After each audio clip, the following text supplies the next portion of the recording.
இங்கே ஒரு பொண்ணு தூங்கி எழுந்ததும் அவளோட தலையில மழை பெய்ய ஆரம்பிச்சிருது. அந்த மழையில நனைஞ்சுக்கிட்டே தான் அவ சாப்பிட்றா, மேக்கப் பண்றா, பஸ்லயுமே போறா. தண்ணி படுறதுனால அவளோட வாட்ச் கூட ஓட மாட்டேங்கி. அவளும் ஆபீஸ் போலான்னு லிஃப்ட்ல ஏறா. அப்பவும் மழை பெஞ்சிட்டு தான் இருக்குது. இவன் மேல இப்படி மழை பெய்யறது யாருக்குமே வித்தியாசமா தெரியல.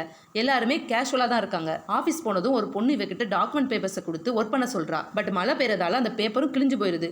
சரி வேற பேப்பர்ல பிரிண்ட் எடுக்கலான்னு கம்ப்யூட்டர் ஆன் பண்றா.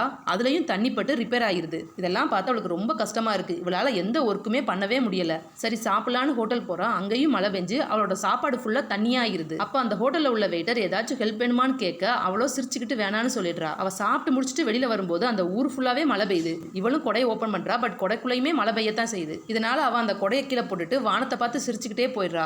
ஆக்சுவலி இந்த கதையில மழைன்னு சொல்றதே டிப்ரெஷனை தான். டிப்ரெஷன்ல உள்ளவங்க தூங்கி எழுந்ததுல இருந்து அந்த டே ஃபுல்லா டிப்ரெஷனோட தான் எல்லா வேலையும் பண்றாங்கன்னு சொல்லத்தான் மழை பெய்யறதை காட்டுறாங்க.